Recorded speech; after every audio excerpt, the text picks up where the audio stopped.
अंतर्राष्ट्रीय संगठन का आज हम अध्ययन करेंगे।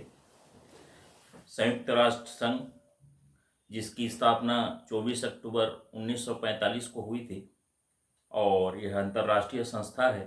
तत्समय इसकी जो सदस्य संख्या 51 और वर्तमान में जो है 193। इसका मुख्यालय न्यूयॉर्क में है। संयुक्त राष्ट्र संघ के स्थापना का हमारा जो मुख्य उद्देश्य है, इसको हम संक्षिप्त में देखेंगे। सबसे पहला शांति और सुरक्षा। इसके अंतर्गत हम थोड़ा सा विस्तारित करके देखते हैं। द्वितीय विश्व युद्ध सन 1939 से 1945 तक चला।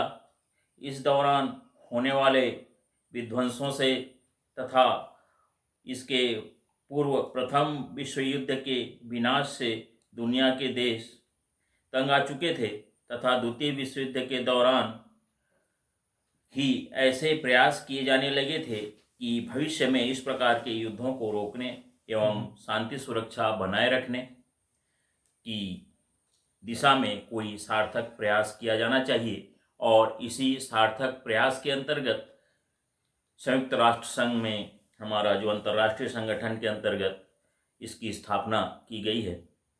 द्वितीय विश्व युद्ध में होने वाला विध्वंस, इसमें जो करोड़ों लोग मारे गए थे, अरबों की संपत्ति हमारी नष्ट हुई थी, देशों में अपार धन संपदा हथियारों के निर्माण पर खर्च की थी।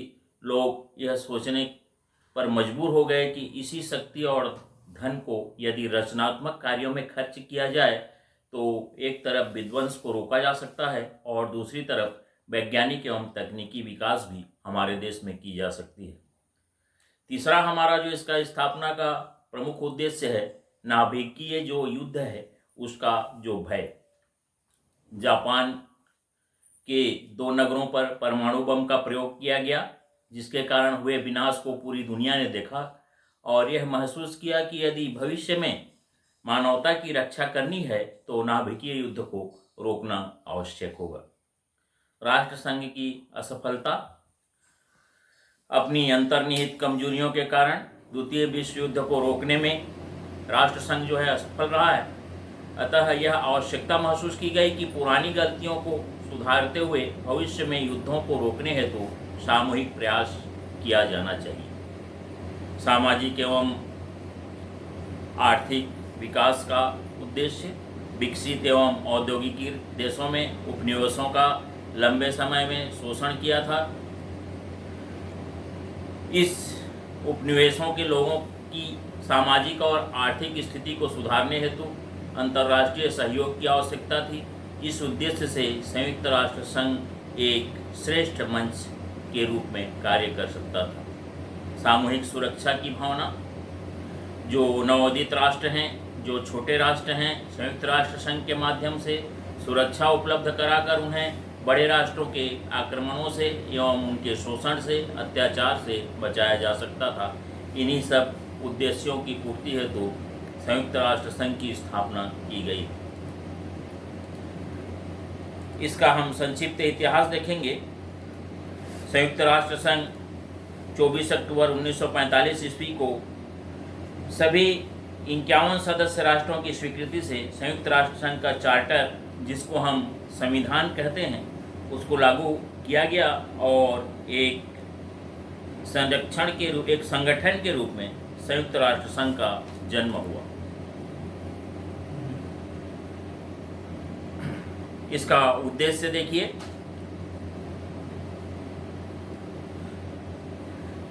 शांति और सुरक्षा की स्थापना और उसे कायम रखना संयुक्त राष्ट्र संघ का प्रमुख उद्देश्य रहा है। अंतर्राष्ट्रीय शांति सुरक्षा, विश्व की पूरा सुरक्षा, शांति विरोधी तत्वों को दबाना और दबाने के लिए सामूहिक उपाय करना।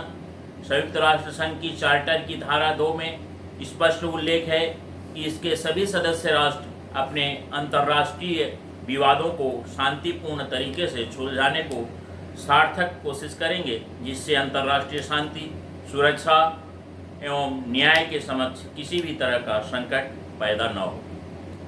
दूसरा हमारा जो इसका प्रमुख उद्देश्य है, मैत्रीपूर्ण संबंधों का विकास। विश्व के सभी राष्ट्रों का एक राष्ट्र के साथ दूसरे राष्ट्र का मैत्रीपूर्ण संबंध स्थापित हो और अधिक विकसित हो।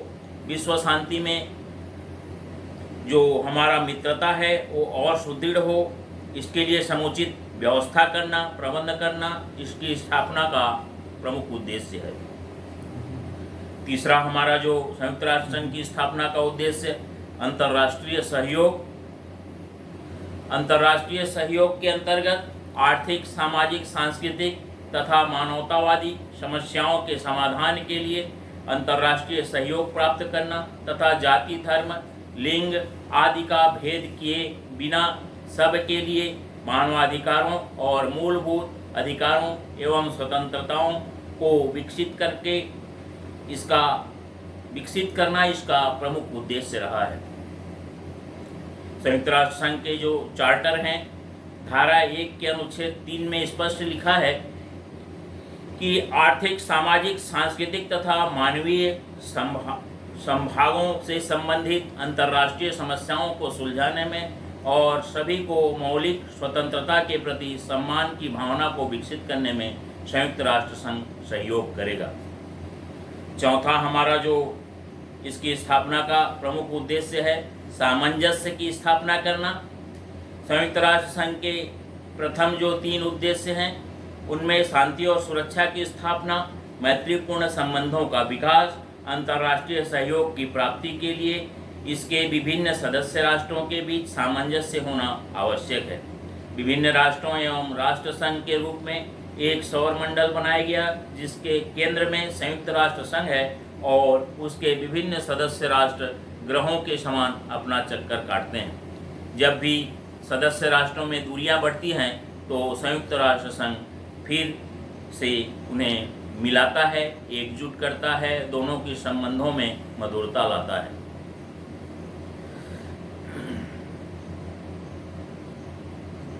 अगला हमारा जो संयुक्त राष्ट्र संघ अपने उद्देश्य का हम अध्ययन किए हैं, उस उद्देश्यों को प्राप्ति के लिए वो किन सिद्धांतों को अपनाता है अपने कार्य प्रणाली के अंतर्गत, उसका यहाँ पे संक्षिप्त अध्ययन हम करेंगे। इसमें सार्वभौमिकता और समानता से जो इसके कार्य प्रणाली का प्रमुख सिद्धांत है और इसके सिद्धांत का जो वर्णन है संयुक्त राष्ट्र संघ के चार्टर की धारा 1 और अनुच्छेद 2 में वर्णित है। सार्वभौमिकता और समानता सर्वप्रमुख सिद्धांत निर्धारित किया गया है। यह वह है कि इसके सभी सदस्य राष्ट्र सार्वभौम, शक्ति संपन्न हैं और समान हैं। इसके अनुसार प्रत्येक सदस्य राष्ट्र अपनी भौगोलिक सीमा में सर्वोच्च होने के साथ साथ अपने सीमा के भीतर वो राष्ट्र के हित में किसी भी प्रकार का कानून निर्माण कर सकता है, लागू कर सकता है और इसका प्रत्येक सदस्य बाह्य शक्ति के नियंत्रण से पूर्णता युक्त है। फिर संयुक्त राष्ट्र समुदाय के रूप में सभी सदस्य राष्ट्र एक दूसरे के लिए समान हैं। उनको वो पूर्ण अधिकार देता है अपने हित में कानून बनाएं, अपने सीमा की सुरक्षा करें, उन कानूनों को राष्ट्र के भीतर लागू करें। सद्भावना हमारा जो दूसरा बिंदु है, इसके सिद्धांत के अंतर्गत संयुक्त राष्ट्र संघ की कार्य प्रणाली के लिए जो दूसरा आधारभूत सिद्धांत निर्धारित किया गया है वह सभी सदस्य राष्ट्र संयुक्त राष्ट्र के चार्टर के अनुसार अपने कर्तव्यों का पालन करने के लिए वचनबद्ध हैं। सद्भावना के सिद्धांत को संयुक्त राष्ट्र के चार्टर में स्थान देने के पीछे यह तर्क था कि संयुक्त राष्ट्र संघ अपने आदर्शों के पालन में तभी तक सफल हो सकता है जब तक कि इसके सभी सदस्य राष्ट्र अपने दायित्वों का, अपने कर्तव्यों का निष्ठापूर्वक पालन करेंगे। तीसरा, जो भी विवाद है उनका शांतिपूर्ण समाधान खोजेंगे। हम उसके लिए युद्ध या संघर्ष का सहारा नहीं लेंगे। जो विवाद है उसको, जो भी तरीका है उसको हम अपनाएंगे ताकि वो तरीकों के अंतर्गत जैसे आपसी बात के द्वारा, चर्चा के द्वारा, जांच करके, मध्यस्थता के द्वारा, पंच निर्णय के माध्यम से, न्यायिक समझौते के अंतर्गत, प्रादेशिक व्यवस्थाएं आदि जो भी उसके प्रक्रियाएं हैं उसको अपनाते हुए हम उस समस्या को हल करने का प्रयास करेंगे, न कि युद्ध और संघर्ष का सहारा लेंगे, जिससे युद्ध और संघर्ष का सहारा अगर हम लेते हैं तो इससे संकट होगा कि अंतर्राष्ट्रीय शांति जो है वो भंग होगी और अंतर्राष्ट्रीय व्यवस्था पर इसका खराब असर पड़ेगा। बल प्रयोग निषेध कार्यप्रणाली के अंतर्गत, सिद्धांत के अंतर्गत चौथा प्रमुख सिद्धांत बल प्रयोग का पूर्ण निषेध है। इसके अनुसार सदस्य राष्ट्र अपने अंतर्राष्ट्रीय संबंध में किसी अन्य राष्ट्र को राजनीतिक स्वतंत्रता के विरुद्ध में बल प्रयोग करेगा और न ही उसे किसी प्रकार की धमकी देगा, किंतु संयुक्त राष्ट्र संघ के चार्टर की धारा 43(1) और धारा 51 द्वारा बल प्रयोग की व्याख्या की गई है। धारा 43(1) में लिखा गया है कि अंतर्राष्ट्रीय शांति एवं सुरक्षा कायम रखने में योगदान करने के उद्देश्य से संयुक्त राष्ट्र के सभी सदस्य सुरक्षा परिषद की मांग पर तथा विशेष समझौते के आधार पर सशस्त्र सेनाएं सहायता सुविधाओं को उपलब्ध कराने का दायित्व लेते हैं और इस स्थिति में शांति भंग करने वाले देश के साथ बल प्रयोग किया जा सकता है। फिर धारा 51 में लिखा है कि सभी सदस्य राष्ट्रों को आत्मरक्षार्थ का अधिकार प्रदान किया गया है और इस धारा के अनुसार यदि किसी सदस्य राष्ट्र पर सशस्त्र आक्रमण होता है तो उस स्थिति में आक्रामक जो राष्ट्र है उसके विरुद्ध बल प्रयोग किया जा सकता है। इसका जो पांचवा सिद्धांत है सहायता का सिद्धांत संयुक्त राष्ट्र संघ की कार्यप्रणाली के लिए निर्धारित पांचवा सिद्धांत है। यह सिद्धांत संयुक्त राष्ट्र संघ को सभी प्रकार की कार्यवाहियों के समय सभी सदस्य राष्ट्र सदस्यता के लिए वचनबद्ध हैं। इस सिद्धांत के अंतर्गत यह बात स्पष्ट तौर पर लिखा गया है कि जिस किसी भी राष्ट्र या जिस किन्हीं राष्ट्रों के विरुद्ध संयुक्त राष्ट्र संघ को कार्रवाई चल रही है उसके या उसके साथ कोई भी सदस्य राष्ट्र सहयोग नहीं करेगा। गृह क्षेत्राधिकार जो हमारा छठवां बिंदु है, गृह क्षेत्राधिकार का सिद्धांत, इस सिद्धांत के अनुसार संयुक्त राष्ट्र संघ किसी भी सदस्य राष्ट्र के उन मामलों में हस्तक्षेप नहीं करेगा जिसका संबंध आंतरिक मामलों से है, उस देश के आंतरिक मामलों से है जिससे वह संबंधित है। कार्यप्रणालियों के लिए निर्धारित सिद्धांतों में गृह क्षेत्राधिकार का सिद्धांत सर्वाधिक जटिल है क्योंकि इसके सदस्य देश अपनी आवश्यकता अनुसार इस सिद्धांत की व्याख्या करते हैं। सातवां जो हमारा सिद्धांत है इसके अंतर्गत सदस्यता राज्य, सदस्येतर राज्य संयुक्त राष्ट्र संघ की कार्यप्रणाली के स्थापित सातवां सिद्धांत सदस्येतर राज्यों में संबंधित है।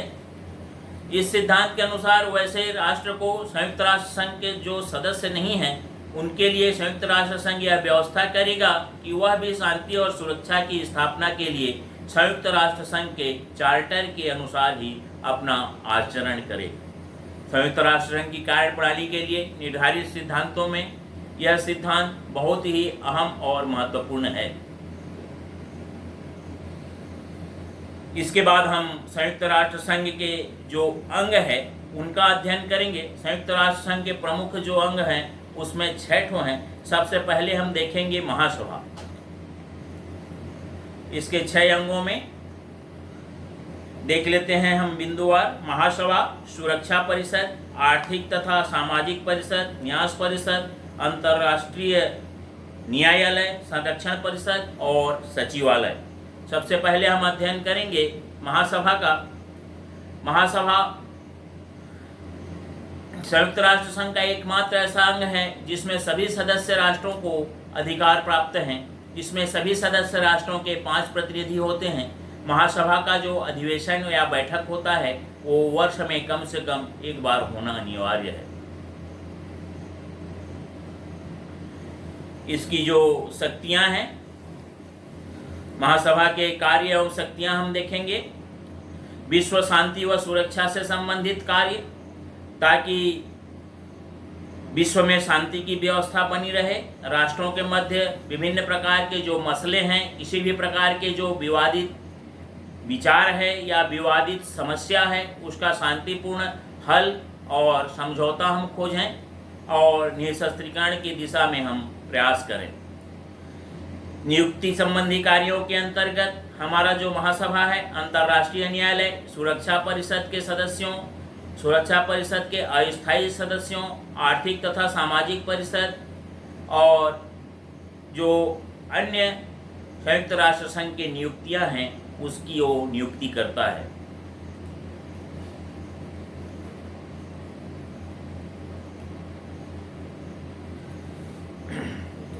तीसरा हम देखेंगे विचार विमर्श करना।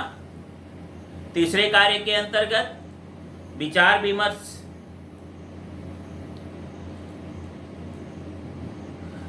विमर्श करने का जो हमारा व्यवस्था है इसके अंतर्गत है और इसमें किसी भी विषय पर अंतर्राष्ट्रीय स्तर पर संयुक्त राष्ट्र संघ का जो महासभा है वो अपना विचार स्पष्ट रूप से व्यक्त कर सकता है।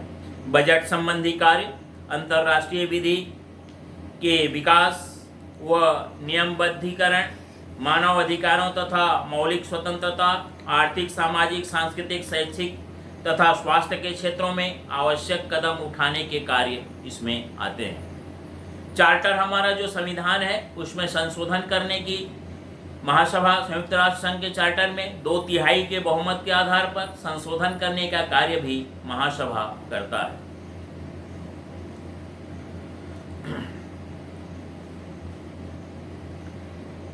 अब हम देखते हैं सुरक्षा परिषद। सुरक्षा परिषद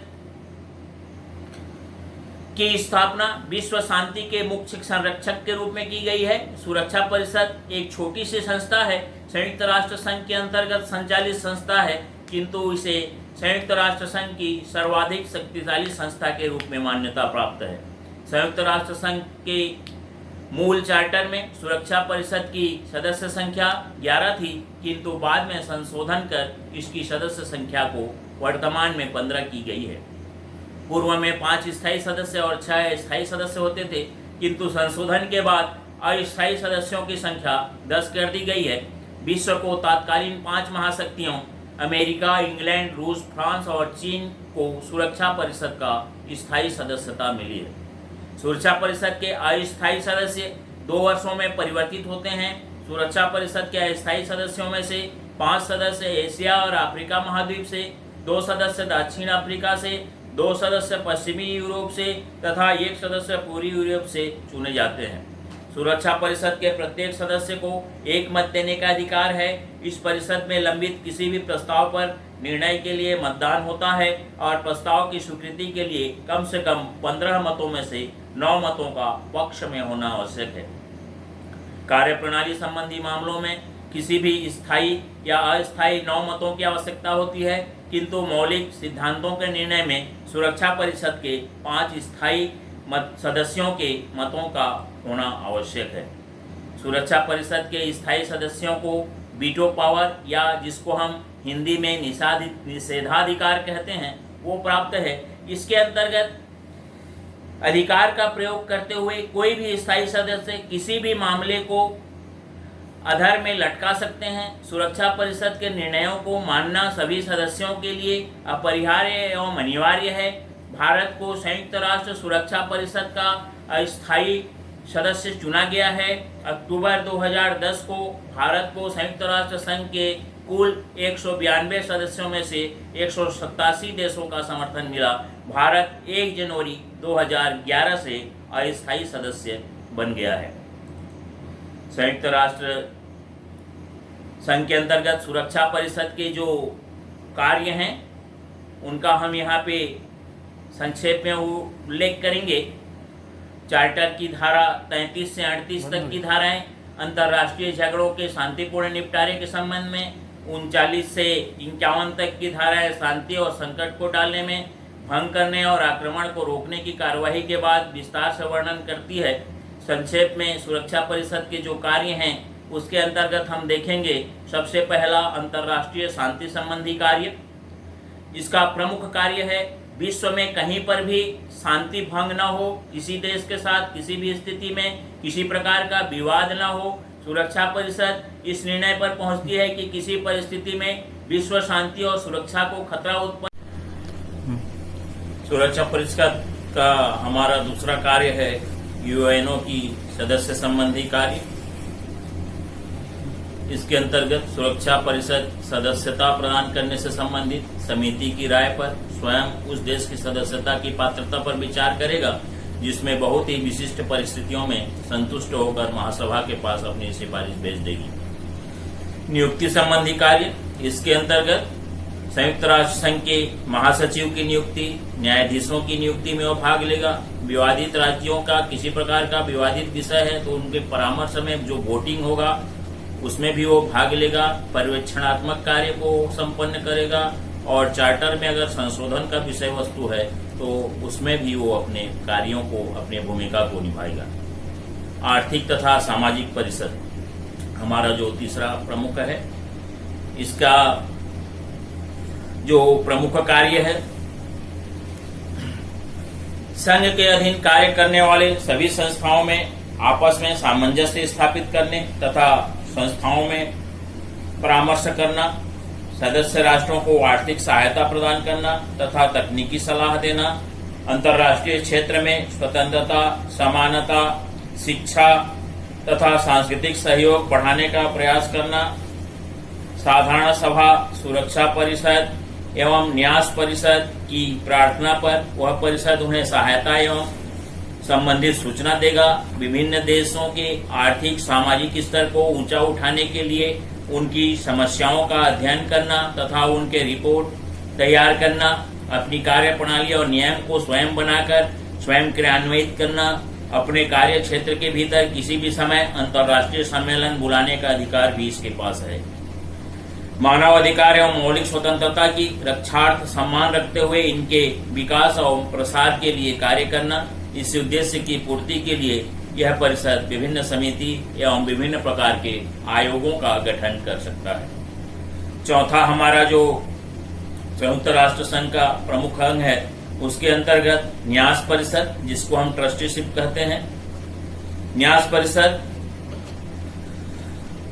छोटा अंग है और उसके मात्र 5 सदस्य हैं। 5 सदस्यों में ब्रिटेन, अमेरिका, रूस, फ्रांस और चीन। 24 अक्टूबर 1945 को संयुक्त राष्ट्र संघ ने अपना कार्य शुरू किया था। उस समय लगभग 11 ऐसे क्षेत्र थे विश्व में जहां सरकारों का गठन नहीं हुआ था और ऐसे क्षेत्रों में संयुक्त राष्ट्र संघ का संरक्षण प्रदान करने के लिए न्यास परिषद का गठन किया गया।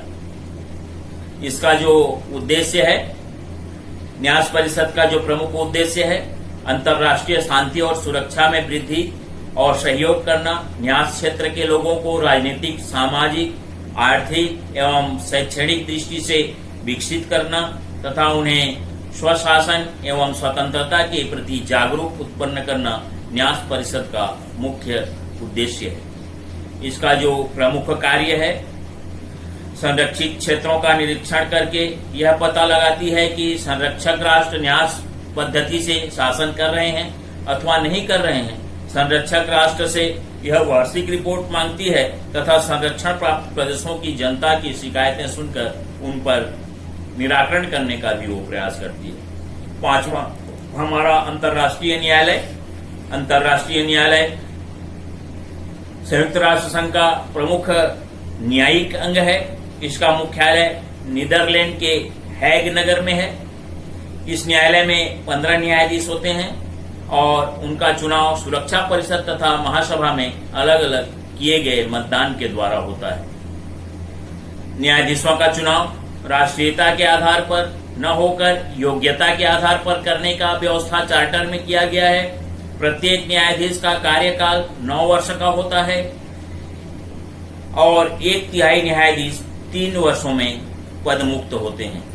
इस न्यायालय में किसी भी राष्ट्र से एक से अधिक न्यायाधीश नियुक्त नहीं की जा सकती है। न्यायालय अपने अध्यक्ष, उपाध्यक्ष एवं रजिस्ट्रार की नियुक्ति स्वयं करता है। जिस देश के विवाद के विषय में न्यायालय विचार कर रहा हो, उस देश का न्यायाधीश उस मामले में भाग नहीं ले सकता।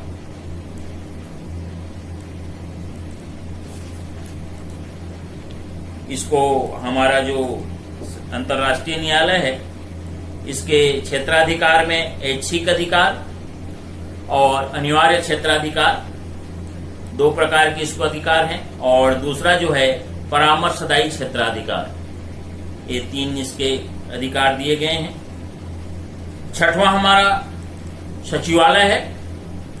सचिवालय संयुक्त राष्ट्र संघ का सबसे बड़ा अंग है। इसमें लगभग 25,000 लोग कार्यरत हैं। सचिवालय का जो मुख्यालय है अमेरिका के न्यूयॉर्क शहर में है। इसकी अन्य अनेक शाखाएं विश्व के विभिन्न देशों में स्थापित हैं।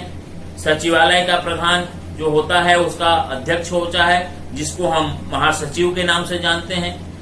वर्तमान हमारे जो संयुक्त राष्ट्र संघ के महासचिव हैं एंटोनियो गुटेरस, जिनका संबंध पुर्तगाल राष्ट्र से है।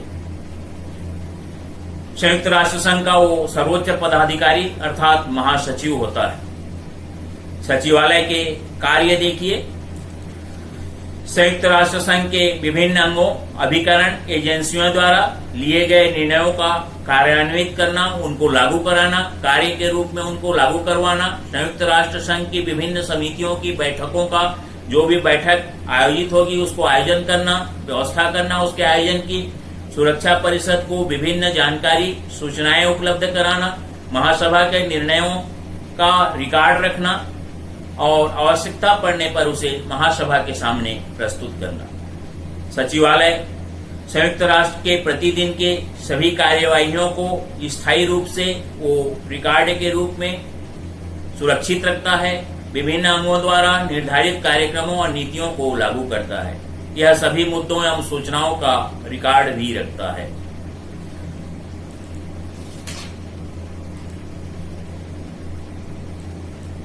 अब हम देखेंगे भारत में निम्नांकित तरीकों से जो संयुक्त राष्ट्र संघ के अंतर्गत शांति स्थापना के लिए जो योगदान दिया है, उनमें किन किन क्षेत्रों में भारत ने अपना योगदान संयुक्त राष्ट्र संघ के दिशा निर्देश में विश्व में शांति स्थापित करने हेतु दिया है। सबसे पहले हमारा जो देश है वो शांति का पुजारी रहा है। उसका विदेश नीति भी यह कहता है कि विश्व के सभी राष्ट्रों के साथ हमारा देश का, भारत का अच्छा संबंध हो, मित्रतापूर्ण संबंध हो और किसी भी रूप में युद्ध या संघर्ष न हो। तो इसके अंतर्गत जो उसके कार्य किए जा रहे हैं शांति स्थापना के लिए, उसमें सबसे पहला हमारा देश युद्धों का विरोध करेगा, सैनिक अनुबंधों एवं सैनिक गुटों के विरोध के द्वारा, निशस्त्रीकरण का समर्थन करके, शीत युद्ध का विरोध करके, साम्राज्यवाद, उपनिवेशवाद का विरोध करके, संयुक्त राष्ट्र संघ और उसके अवयवों के कार्यों में सक्रिय योगदान देकर, जो अपनी असंलग्नता की नीति के द्वारा राष्ट्रमंडल की सदस्यता और उसके कार्यों में सक्रिय रूप से योगदान देकर, अफ्रो एशियाई राष्ट्रों के सम्मेलनों में सक्रिय रूप से योगदान देकर, पराधीन राष्ट्रों के स्वतंत्रता आंदोलनों में सक्रिय रूप से योगदान देकर और प्रजातिवाद का विरोध करके हमारा देश, संक्षेप में हम कहेंगे, शांति का पुजारी है। उसने हमेशा ही हस्तक्षेप, तनाव, टकराव, युद्ध को बचाए रखा है। अंतर्राष्ट्रीय सद्भावना, शांति, सहयोग, बंधुत्व की भावना को बढ़ाने में सक्रिय योगदान दिया है।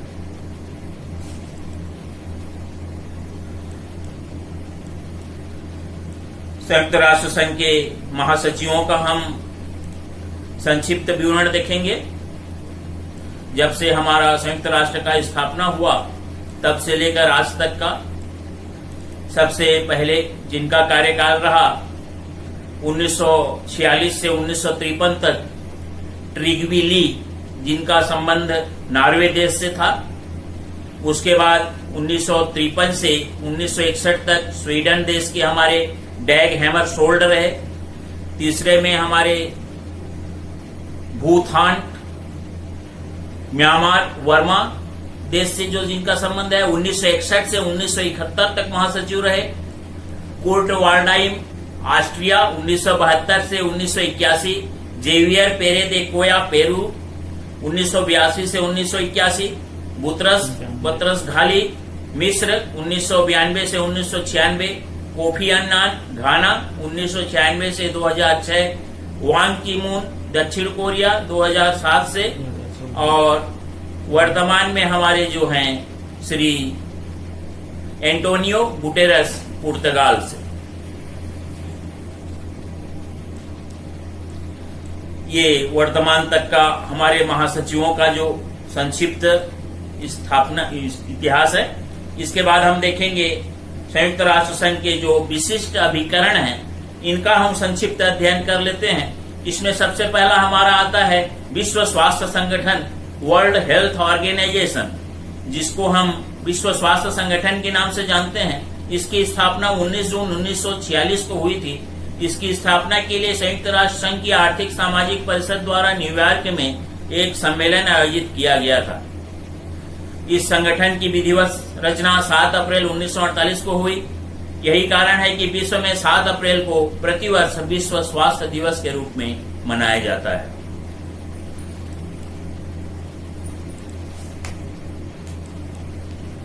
इसके हम प्रमुख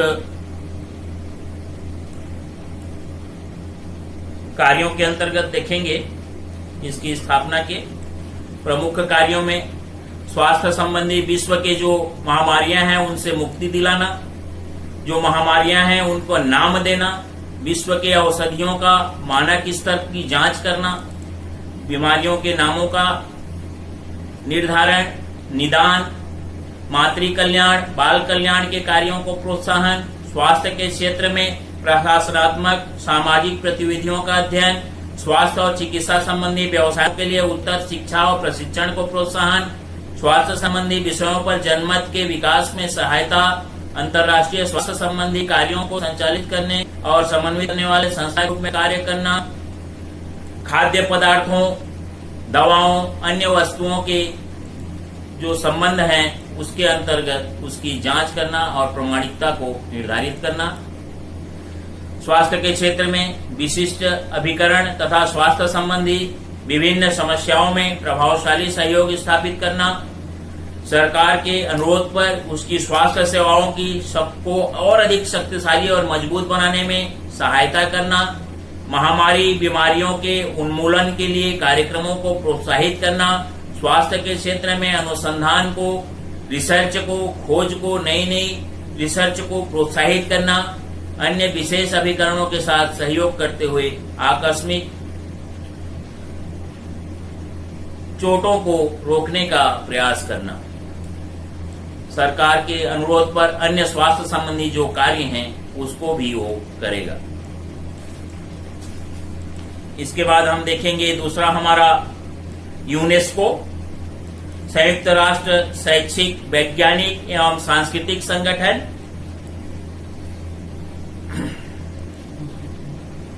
United Nations Educational, Scientific and Cultural Organization, UNESCO.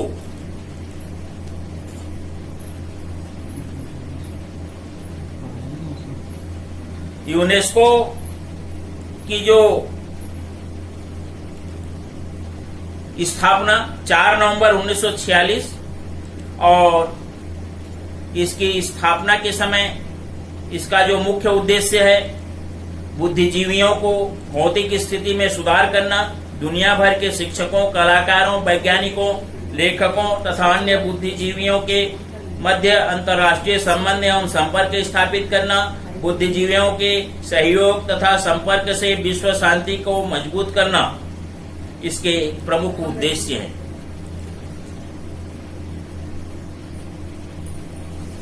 UNESCO के कार्यों के अंतर्गत हम देखेंगे शैक्षिक विकास, प्राकृतिक विज्ञान के क्षेत्र में योगदान, सामाजिक विज्ञान के क्षेत्र में योगदान, सांस्कृतिक क्षेत्र में योगदान, पुनर्वास संबंधी योजनाएं, प्राविधिक सहायता, सम्मेलन एवं मिशन, ये इसके प्रमुख कार्य हैं। शैक्षिक विकास के क्षेत्र में जो प्रमुख कार्य हैं उसके अंतर्गत सामूहिक शिक्षा के प्रचार, मीडिया का उपयोग, जो नेत्रहीन है उसके लिए ब्रेल प्रणाली का प्रचार। यूनेस्को ने विभिन्न देशों के निवेदन पर वहां अपना मिशन भेजकर उन देशों के शिक्षा संबंधी आधुनिकीकरण में मदद की है। सांस्कृतिक विज्ञान के अंतर्गत प्राकृतिक विज्ञान के क्षेत्र में सम्मेलनों का आयोजन, वैज्ञानिक अनुसंधानों को प्रोत्साहन, वैज्ञानिक शिक्षा को प्रत्येक संभव सहयोग, महत्वपूर्ण कार्य क्रियान्वित किया गया है। सामाजिक विज्ञान के क्षेत्र में योगदान के अंतर्गत विचार एवं गोष्ठियों को आयोजन करना, अंतर्राष्ट्रीय संगठनों के निर्माण तथा देशों के बीच आपसी तनाव को दूर करना इसके प्रमुख कार्य हैं। सांस्कृतिक क्षेत्रों में योगदान के अंतर्गत प्राचीनतम धार्मिक ग्रंथ हमारा जो ऋग्वेद है, यूनेस्को ने 2007 में विश्व सांस्कृतिक विरासत सूची में इसको सम्मिलित किया है। पुनर्वास संबंधी योजनाओं के अंतर्गत जो विभिन्न देशों के शरणार्थी हैं, उनको पुनर्वास संबंधी सुविधाएं प्रदान करना भी यूनेस्को का ही प्रमुख कार्य है। प्राविधिक सहायता, यूनेस्को प्राविधिक सहायता विभाग के विशेषज्ञ विभिन्न देशों को प्राविधिक मदद प्रदान करता है। सम्मेलन एवं मिशन के अंतर्गत एक देश के विद्वानों को दूसरे देश की संस्कृति से परिचित होने हेतु दूसरे देश में भेजा जाता है। इससे परस्पर सहयोग की भावना को बल मिलता है।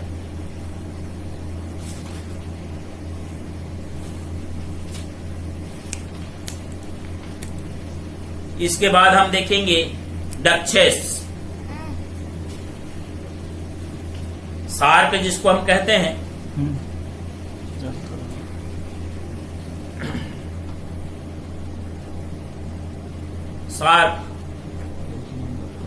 सार्क के जो अर्थ है, दिसंबर सन 1985 ढाका में दक्षिण एशियाई क्षेत्रीय सहयोग संगठन का जन्म हुआ। South Asian association for regional corporation, जिसको हम सार्ट में छोटे रूप में सार्क के नाम से जानते हैं, अंग्रेजी में इसका नाम the south Asian association for regional corporation है। इसके नाम के संक्षिप्त रूप को हम सार्क कहते हैं। इसका हिंदी में अनुवाद है दक्षिण एशियाई क्षेत्रीय सहयोग संगठन। इसका संक्षिप्तीकरण है डक्चेस। इसका जो ये दक्षिण एशियाई क्षेत्र के देशों का लोकतंत्र कहा गया है इसको, और इसका सार्क का जो मुख्यालय है नेपाल की राजधानी काठमांडू में है।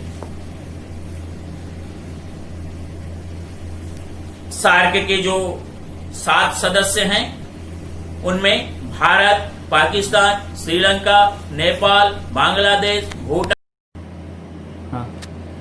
सार्क देश के संगठन के समय जो सदस्य देश थे उनमें भारत, पाकिस्तान, श्रीलंका, नेपाल, बांग्लादेश, भूटान, मालदीव, 8वां अफगानिस्तान को 13वां शिखर सम्मेलन में नवंबर 2005 में सदस्य बनाया गया है। सार्क का जो प्रमुख उद्देश्य है, सार्क का प्रमुख उद्देश्य हम देखेंगे, दिसंबर 1985 में सार्क का घोषणा पत्र प्रसारित किया गया था और इस घोषणा पत्र के अनुसार सार्क के जो प्रमुख उद्देश्य निर्धारित किए गए थे उसमें दक्षिण एशिया क्षेत्र की जनता के कल्याण एवं उनके जीवन स्तर में सुधार करना, दक्षिण एशिया के देशों की सामूहिक आत्मनिर्भरता में वृद्धि करना, क्षेत्र के आर्थिक, सामाजिक तथा सांस्कृतिक विकास में तेजी लाना, आपसी विश्वास, सूझबूझ तथा एक दूसरे को समस्याओं का मूल्यांकन करना, आर्थिक, सामाजिक, सांस्कृतिक, तकनीकी और वैज्ञानिक क्षेत्र में सक्रिय भूमिका निभाना, अन्य विकासशील देशों के सहयोग में वृद्धि करना, सामान्य हित के मामलों पर अंतर्राष्ट्रीय मंचों पर आपसी सहयोग को मजबूत करना।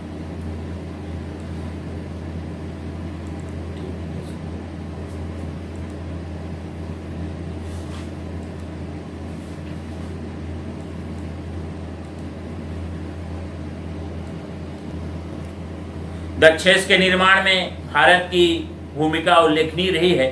यह भी ध्यान देने योग्य बात है कि सभी भारतीय प्रधानमंत्रियों ने प्रारंभ से ही इसमें सक्रिय भूमिका निभाई है।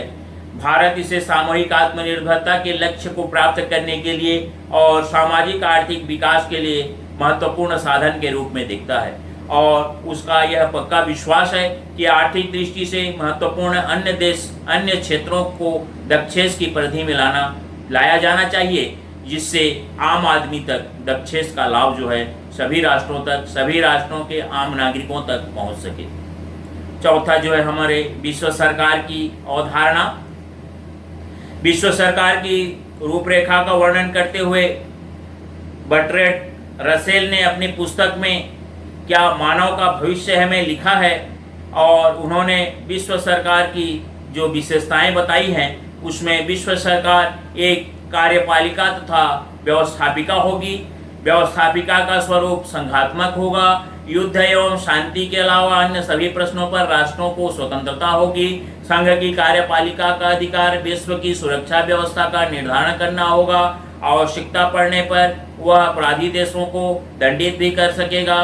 कार्यपालिका व्यवस्थापिका के प्रति उत्तरदायी होगा। बर्ट्रैंड रसेल की विश्व सरकार की योजना में विश्व न्यायपालिका का उल्लेख नहीं मिलता है।